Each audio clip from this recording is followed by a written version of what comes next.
Sa simple pagtulong mo, mayroong buhay na naisasalba, mayroong pamilyang umaangat. The Senate is now constituted. At ito ang mismong Chinese Coast Guard na napakinggan ni PBBM. 6 na milyong balotang gagamitin. Sa A to Z, kumpleto tayo.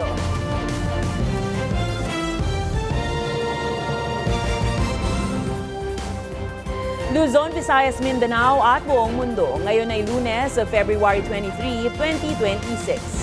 Ako, si Barbie Mulak at ito ang balitang A to Z. The commencement of the confirmation hearing against Mr. Rodrigo Roa Duterte. Drug war killings! Ipinag-utos umano mismo ni ex-President Rodrigo Duterte, giit ng ICC prosecutor sa pagsisimula ng confirmation of charges hearing.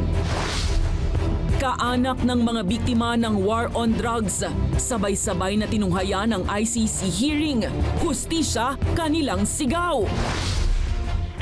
Reckless, stupid, dagdag ng violations. Ironman Motorcycle Challenge sa Mindanao, kung saan isa ang patay, 12 ang sugatan. Kinastigo ni Senator Raffy Tulfo. Sa palakasan, Alex Ayala, umangat ang ranking sa world number 31. Viral baby monkey punch, may bodyguard na? At sa showbiz, Miss Curaçao, itinanghal na Reyna Hispano-Americana 2026. Pambato ng Pilipinas, nagtapos sa top 13.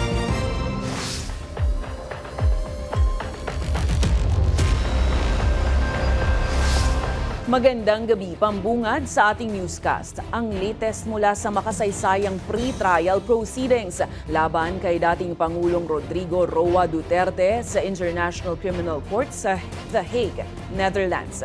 Binasa na ng prosecution team ang mga sakdal laban kay Duterte na anila ay nasa likod ng mga pagpapaslang sa kontrobersyal na war on drugs. Pinili ni Duterte na hindi dumalo sa pagdinig pero nirepresenta naman siya ng kanyang mga abogado. The prosecution charges Mr. Rodrigo Roa Duterte with 2 counts of murder and 1 count of murder and attempted murder as a crimes against humanity. Formal nang nagbukas ang pre-trial proceedings ng International Criminal Court sa The Hague, Netherlands ngayong February 23, 2026 upang kumpirmahin ng sakdal laban kay former President Rodrigo Roa Duterte. Dito tutukuyin ng korte kung may sapat na ebidensya para ituloy ang kaso. Nahaharap si Duterte sa 49 counts of murder at 78 counts of attempted murder, kaugnay ng kanyang operasyon kontra sa iligal na droga sa panahon ng kanyang pagiging alkalde ng Davao City at kalaunan ay sa kanyang pagkapangulo. Mr. Duterte and his co-perpetrators implemented this common plan through the hierarchically organized structures of the Davao City Police and Davao Death Squad, and then the national network. 78 na biktima, kabilang ang 3 menor de edad, ang nakalista sa mga kaso. Pero iginiit ng prosecution na maliit na bahagi lang ito ng libo-libong nasawi sa sistematikong pag-atake sa mga sibilyan. Sa opening statement, idinetalye ni ICC Deputy Prosecutor Mame Mandiaye Niang ang naging papel ni Duterte bilang pasimuno ng pagpatay kaugnay ng drug war. Mr. Duterte's Davao City Mayor Office provided some member of the DDS with a regular salary. Financial rewards were also given to direct perpetrators in the form of cash per head for killing. And at a press conference in 2013, Mr. Duterte stated that shoot to kill orders and reward are, and I quote him, are legitimate tools of government to fight lawlessness. Binigyang diin naman ng abogado ng mga biktima na si Joel Butuyan na ang ICC trial ang huling pag-asa ng mga pamilya ng biktima na makamit ang hustisya. there is absolutely no other recourse for the victims. No less than former Philippine Justice Secretary Crispin Remulla admitted just a few months ago that the door to domestic justice is permanently closed for victims of the Duterte extrajudicial killings. Remulla declared, and we quote, "It is difficult to prove the case here and build up the case because those who need to speak are involved in the crime. There's nothing, not even a police report." Tulad ng inaasahan, wala si Duterte sa pagdinig matapos payagan ng korte ang kanyang hiling na pagliban. Humarap sa korte ang kanyang lead counsel na si Nicholas Kaufman. Una nang sinabi ng depensa na target nilang basagin ang mga ebidensya ng prosecution upang hindi na tumuloy sa paglilitis ang kaso. He is innocent and I 100% believe because the evidence that has been brought against him doesn't make out the prosecution case against him, and I believe that when he made those speeches, he didn't make them with criminal intent. Muli namang nilinaw ng presiding judge na sa puntong ito ay hindi pa pagdedesisyonan ng korte kung may sala o wala si Duterte. If all or part of the charges are confirmed, the chamber will refer the case to trial. Sa labas ng ICC, kanya-kanyang pagkilos ang kampo ng mga biktima at kampo ng mga taga-suporta ni Duterte. Kasama nilang nakaantabay sa pagdinig ang buong mundo kung sasalang sa full trial o hindi ang kaso ni Duterte na siyang kauna-unahang dating leader ng bansa mula Asia na kinasuhan sa ICC. Pinasaringan ng kampo ni dating Pangulong Rodrigo Roa Duterte si Pangulong Ferdinand Bongbong Marcos Jr. sa opening statement ng kanyang depensa sa International Criminal Court. Sa harap ng ICC judges, iginiit ng lead defense counsel na si Nicholas Kaufman na nabigo si PBBM na tuparin ang pangakong hindi makikipagtulungan sa ICC na nila'y nagbukas ng daan sa pag-aresto ng dating Pangulong Duterte. Giit pa ni Kaufman, may politikal na pagmamaniobra umano sa naging ICC case ni Duterte at si Marcos pa umano ang naging silent partner sa prosesong ito. Samantala, ipinaliwanag naman ni Kaufman na ang matitinding pahayag ni Duterte noon ay retorika lang na layong magtanim ng takot at respeto sa batas sa hanay ng mga supplier ng iligal na droga. Anya, hindi dapat ituring na krimen ang mga naturang pahayag kung ito'y bahagi ng diskarteng pampolitika at pagpapatupad ng batas. For President Rudy, his word was his word. For President Bongbong, his word is for the wind. And I quote, "will not assist the ICC in any way, shape or form." Well, as we know, he failed to keep that promise. Rodrigo Duterte was unconstitutional and unceremoniously hauled off to The Hague. Kasabay ng confirmation of charges hearing ng International Criminal Court kay dating Pangulong Duterte, matsagang naghintay ang mga kaanak ng mga biktima ng war on drugs sa viewing gathering sa Tayuman, Maynila. Hiling nila na umpisan na sana ito ng pagpapanagot sa dating presidente matapos umanong walang awang mapatay ang kanilang mga mahal sa buhay. May komento naman ng isang eksperto patungkol rito. Ang balitang ito ni Naomi Almohano. Magsasampung taon ang maupo bilang Pangulo ng Bansa si dating Pangulong Rodrigo Duterte. Magsasampung taon na rin ang masimulan ang kanyang malawakang gera kontra droga na kumitil sa libo-libong Pilipinong pinaginalaang user, pusher o dealer ng droga kahit na walang tamang due process. Para sa ilang naiwan ng mga biktima, sariwa pa rin ang mga ito, lalo na ang isinagawang Oplan Tokhang. Nabaril ang anak ko. Labas ang utak, duguan sa iba't ibang parte ng katawan nung panahon ni Duterte. Kapag ang magulang nawalan ng anak, sobra sakit. Nung makita ko po ang anak ko, hindi ko na malaya na tumakbo ako ang walang tsinilas. Kasi nakita ko po siya nakandusay na. Ngayong Lunes, February 23, sabay-sabay na tumutok sa confirmation of charges ni Duterte. Ang mga kapamilya ng mga biktima ng EJK bit-bit ang bigat ng emosyon na kailanmay hindi mawawala. Sana makamit namin mga namatayan ng mga mahal sa buhay na Magdusa siya sa mga ginawa niyang mga magpatay sa mga tao. Sana anak, tulungan mo ako makamit ang hustisya. Mapanagot ang dapat managot. September 8, 2025 ang nakatakda sanang confirmation of charges ni Duterte. Pero iniurong ito ng Pebrero 23 hanggang 27 dahil hindi umano fit to stand trial ang dating Pangulo ayon sa kampo nito. Ayon naman sa isang eksperto, maaring stratehiya ito para mapanatili ang matapang at malakas na imahe ng Duterte na ipinapakita lamang nito. Nasaan na ngayon yung bravado? Nasaan na ngayon yung yabang at lakas ng loob? Remember, for the longest time, ang administrasyong Duterte at even yung kampanyang Duterte ay namuhunan talaga dun sa kanyang imahe na strongman, matapang, malakas ang loob, ba? Walang takot. Kung strongman to, dapat ang huling imahe na tatatak sa mga tao ay yung dapat nandun siya sa eroplano. Diba? Or at the very least, yung nandun siya sa yung remote na nangyari dun sa ICC. Tinawag niya ring makasaysayan ng confirmation of charges ng ICC dahil ito ani ang unang beses na international court ang didinig sa umano'y mga krimen. Maari rin kasi ani ang mabahira ng politika kung sa bansa ito ginawa.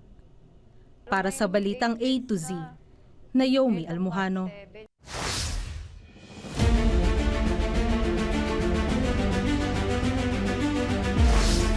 Itinatanggi ni Deputy House Speaker Representative Paulo Ortega V na may utos sa kanya para i-endorso ang impeachment complaint laban kay VP Sara Duterte. Ito'y matapos ng sabihin ni Congressman Toby Tiangco na malabong maisulong ang pag-endorso kung walang pag-aproba ng Partido ng Lakas CMD na pinangungunahan ni Congressman Martin Romualdez. Ayon kay Ortega, sarili niya itong pasya at hindi na dapat ikagulat dahil matagal na umanong alam ng publiko ang kanyang paninindigan sa mga isyong kinakaharap ng Vice Presidente. February 18 nang i-endorso ni Ortega at ni Bienvenido Abante Jr. ang ika-4 na impeachment complaint na inihain ng abogadong si Nathaniel Cabrera ilang oras lang matapos ihayag ni VP Sara Duterte ang planong tumakbo sa pagkapangulo sa 2028. Where she is running for the highest position in the land, where she wants to be the president. So, kung mataas ang tatakboy mong position, you're held to a higher standard, di ba? Kung tatakbo ka, huwag kang tumakbo. Harapin mo.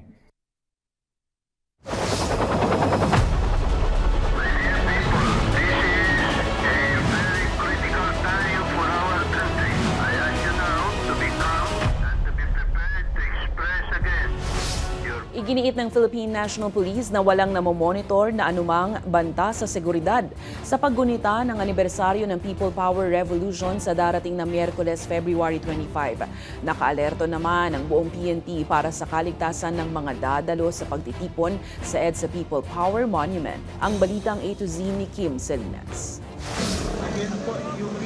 Nagdeklara na ng full alert status ang buong Philippine National Police 2 araw bago ang paggunita sa 40th anniversary ng EDSA People Power Revolution. 3 grupo ang pinayagang magsagawa ng pagtitipon sa People Power Monument sa EDSA. Basta po yung isasagawa na sinasabi po nila either motorcade o yung peaceful assembly for as long as ito po ay may permit at nakipag-ugnayan sa local government unit. Ito po ay bibigyan security o protection ng Philippine National Police. Matapos ang realignment ng deployment, binawasan ang bilang ng kapulisan mula sa 14,000 ay nasa mahigit 13,400 na lamang. Babantayan ng kapulisan ang gaganaping mga programa sa EDSA Day para na rin sa kaligtasan ng mga dadalo. Our deployments are already in place. Our posture is clear. We respect constitutional rights. We ensure public safety. And we enforce the law without bias. Hindi naman natin pwedeng sabihin na seditious na pagka nagdala sila ng placards. Maliban na lang kung meron silang mga panawagan, halimbawa magsunog or ibagsak. Yun yung mga kinoconsider natin na mga dapat na, kumaga mga red flags. Bili ng PNP chief sa mga kawani. Remain professional, neutral, and disciplined. Exercise maximum tolerance.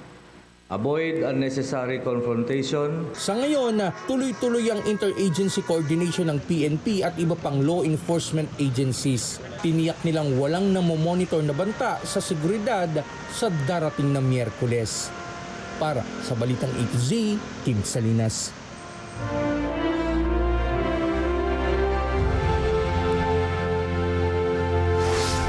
Itinanggi ni Pangulong Ferdinand Marcos Jr. na may bahid ng politika ang kanyang pagbisita kamakailan sa Naga City.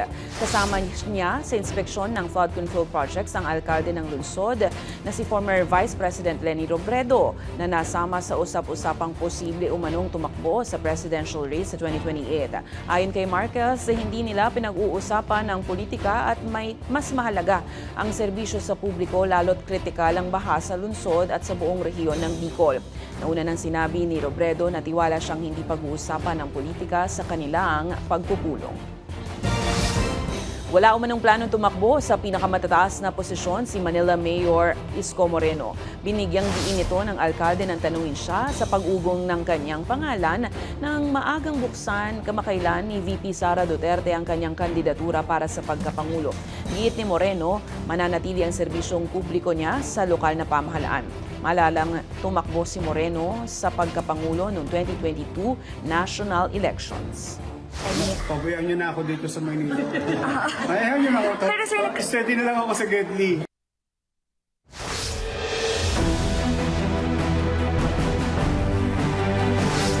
Suportado ng mga lokal na opisyal ang record-breaking na pondo para sa mga local government units ngayong 2026. Pinangunahan ni Pangulong Marcos ang programa na sa Bagong Pilipinas, bawat bayan makikinabang sa palasyo, kasabay ng paghahayag ng halos 58 billion pesos na local government support fund. Dumalo rin sa palasyo sina Naga City Mayor Leni Robredo, Pasig City Mayor Vico Soto at Quezon City Mayor Joy Belmonte. Ayon kay Manila Mayor Isko Moreno, malaking tulong ito sa mga proyekto ng kanilang lungsod. Sinabi naman ng Pangulo ng League of Provinces of the Philippines na si Reynaldo Tamayo Jr. na nakatutulong ang pondo para sa proyekto tulad ng bigas para sa mamamayan, konkretong kalsada at iba pang infrastruktura sa mga probinsya.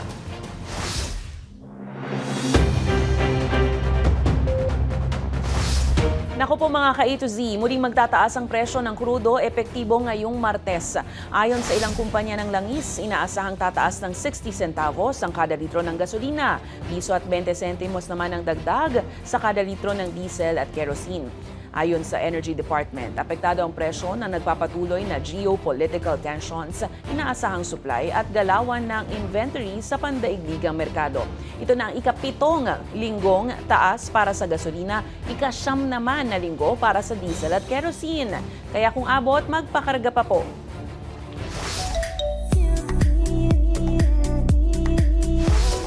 Wagi ang animated hit series ng Netflix na K-pop Demon Hunters sa 53rd Annie Awards.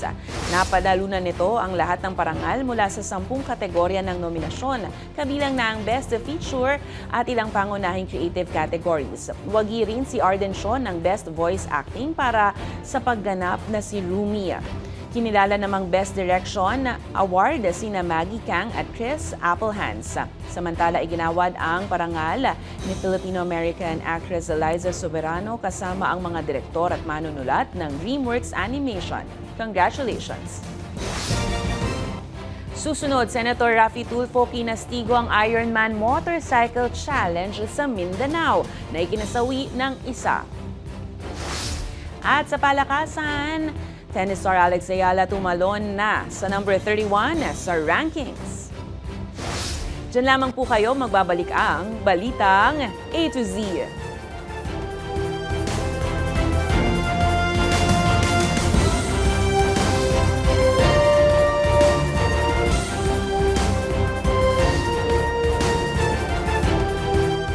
Kinumpronta ng ilang senador ang organizer ng Ironman Motorcycle Endurance Challenge, kung saan isa ang nasawi at 12 ang sugatan noong unang linggo ng Pebrero. Ayon sa senador, sa halip na makatulong sa turismo, ay nalalagay sa peligro ang buhay ng mga kalahok. Ang Balitang A to Z ni Ace Cruz. Sapul sa CCTV footage sa Digos, Davao del Sur ang pagsalpok ng isang motorsiklo sa isang tricycle. Ang mga rider nito naman, todo harurot pa rin kahit pula na ang traffic light. Naganap ang mga ito sa kasagsagan ng Boss Ironman Motorcycle Challenge Mindanao Leg nitong January 31 hanggang February 1. Kinastigo ito ni Senator Raffy Tulfo sa pagdinig ng Committee on Tourism Lunes ng umaga. Reckless, stupid, taddad ng violations. Endurance ride lang daw, pero obvious na ginagawang karera. Kung mismo mga politiko kinukonsinti ito, kung mismo mga taga-HPG, taga-LTO, taga-TOTR kinukonsinti ito, sa ngalan ng makakalap ng boto pagdating ng eleksyon. Babagtasin sa 24-hour endurance challenge ang layong 1,200 kilometers. Ayon sa organizers, bahagi ng nalilikom na pondo ay binibigay sa ilang charity organizations pero hindi kumbinsido sa event ang mga senador. Isa ang patay sa endurance challenge at 12 ang sugatan. Yan bang kapalit ng buhay ng maraming taong namatay?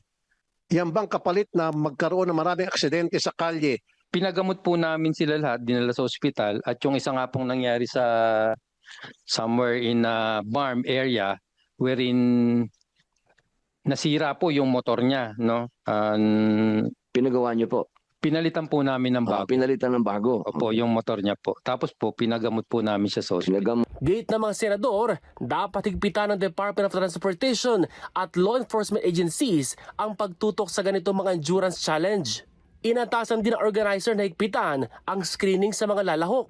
Sa parehong pagdinig, kinastigo naman ng ibang senador ang problema sa ilang kawani ng PNP Highway Patrol Group na nag-escort sa mga VIP. Kakainis traffic na sa Metro Manila. Tapos sisingit-singit kayo. Ako ilang beses nyo na kaming binalye, di ba? Nahawi. Yung mayor sa amin, pupunta lang ng Anytime Fitness, naka-HP, naka-ano pa, meron pang escort. Diyos ko naman, umuulan on a Saturday. Meron pang escort, pupunta lang sa gym. My God, mali na yata yan. Pinasusumiti niya sa HPG ang listahan ng mga tauhan nito at kung kaninong VIP ito naka-assign. Iko-consolidate ng komite sa isang report ang mapagdedesisyonan ng ilang concerned agencies para matigil ang dumaraming insidente na sangkot ang mga motorsiklo. Para sa Balitang A to Z, Ace Cruz.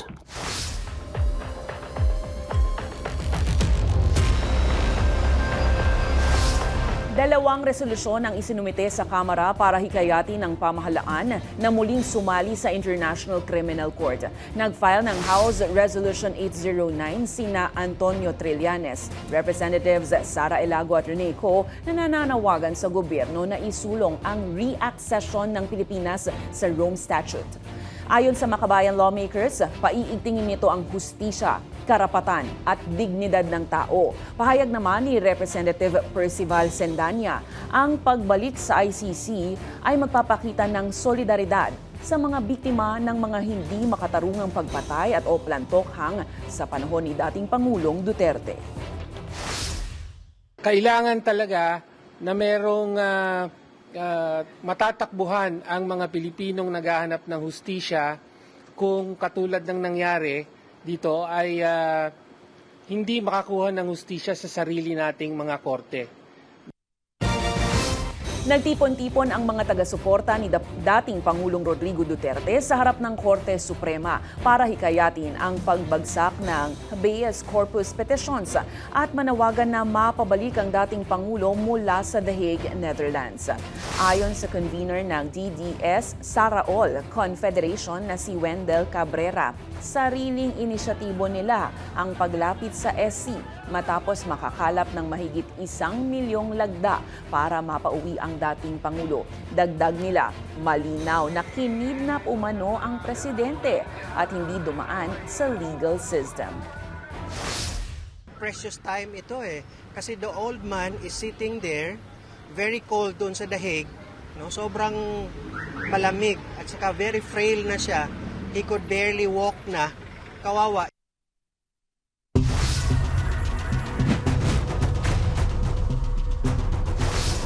Natukoy na ng mga otoridad ang pagkakakilanlan ng biktimang sinapshap ang katawan at isinilid sa isang drum sa Binondo, Maynila. Ayon sa Pasay City Police, isang Chinese national ang biktima na kaibigan umano ng suspect at parehong nakatira sa inuupahang unit kung saan nangyari ang krimen. Nauna nang inihayag ng pulisya na posibleng utang ang motibo ng pamamaslang. Patuloy naman ang investigasyon sa naturang krimen.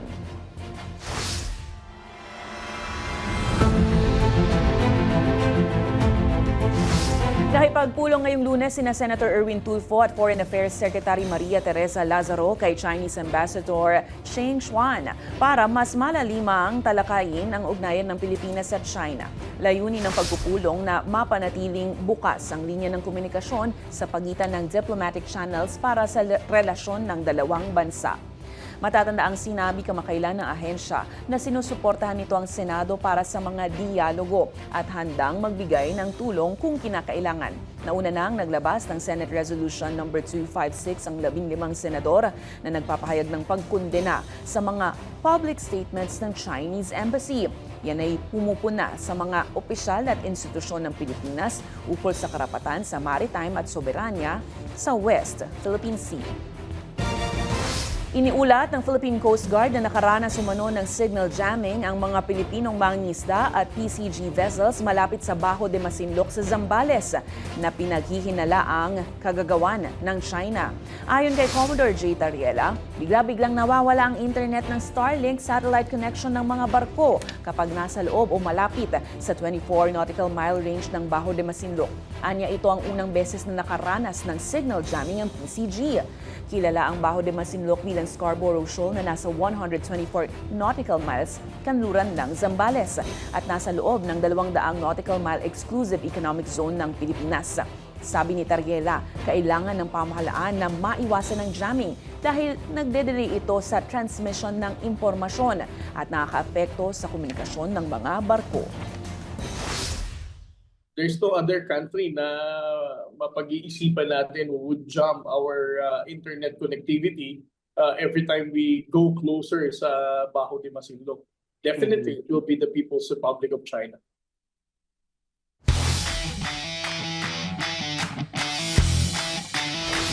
Patuloy ang pag-angat ni Filipina tennis star Alex Ayala matapos umabot sa career best high number 31 sa Women's Tennis Association rankings.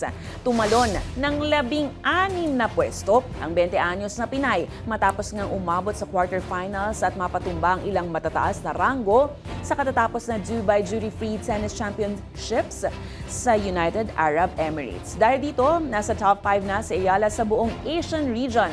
Susunod naman, nasasabak ang Pinay Ace sa Indian Wells Open at Miami Open. At target makapasok sa top 30 sa buong mundo. Congrats and laban lang, Alex!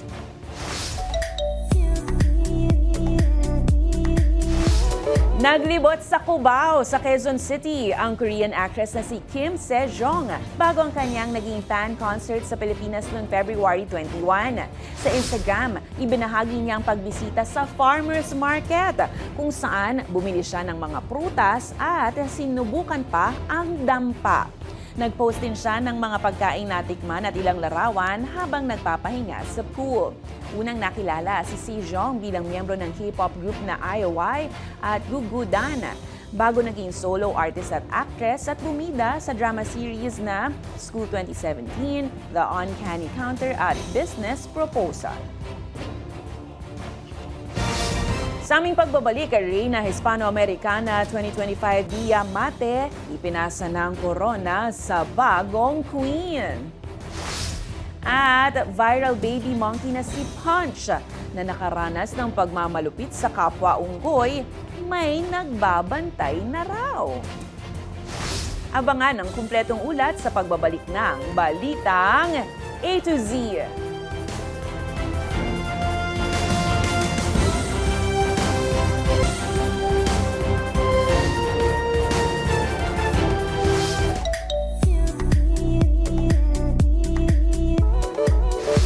May May bago ng reyna. Itinanghal na Reyna Hispano-Americana 2026 si Kimberly Debor ng Curaçao, habang bigo namang makapasok sa top 8 finalists ang pambato ng Pilipinas na si Francesca Beatriz Maclelland. Samantala, Cat's Eye member na si Manon nag-hiatus muna sa kanyang girl group. Ang mainit na chika sa balitang A to Z Showbiz ni Lane Garcia. Miss May nanalo na sa unang salvo ng beauty pageant every year. At yan nga ang Reyna Hispano-Americana 2026. Itinanghal na bagong queen ang kandidata mula Curaçao na si Kimberly Debor. Matapos niyan ang mainit at makulay na kompetisyon nitong linggo, February 22 sa Santa Cruz de la Sierra, Bolivia. Tinalo ni Debor ang 27 candidates across the globe. Kinoronahan siya ni outgoing Queen Dia Mate ng Pilipinas. Habang nagtapos naman bilang top 13 ang pambato ng Pilipinas na si Beatriz Maclelland matapos ang evening gown segment. Bigong nakamit ni Maclelland ang corona para sa back-to-back na panalo ng Pilipinas. Nagbahagi rin ng ilang larawan si Maclelland habang emosyonal na hawak at yakap ang bandila ng Pilipinas. Samantala, slay naman sa kanyang final walk si Reyna Hispano-Americana 2025 Dia Mate. Sa kanyang huling rampa sa stage, proud Filipina si Dia habang kumakaway sa crowd, suot ang kanyang blue gown. Matatanda ang nasungkit ng beauty queen mula sa Cavite ang ikalawang korona ng Pilipinas sa Reyna Hispano-Americana na unang napalanunan ni Winwin Marquez noong 2017. Pansamantala namang hindi muna makikita sa group activities ang isa sa miyembro ng Cat's Eye na si Manon Bannerman. Nagdesisyon si Manon na mag-hiatus para pagtuunan ng pansin ang kanyang kalusugan at personal na kapakanan. Inanunsyo ito ng HiveX Giffen sa pamamagitan ng isang statement na inilabas sa fan platform na Weverse kamakailan lang. Tiniyak din ng kumpanya sa kanilang fans na icons na magpapatuloy ang naka-line up na activities ng iba pang miyembro na sina Sofia, Daniela, Lara, Megan at Yunche.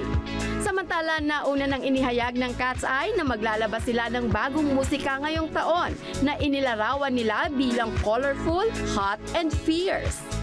Para sa balitang A to Z Showbiz, Lane Garcia.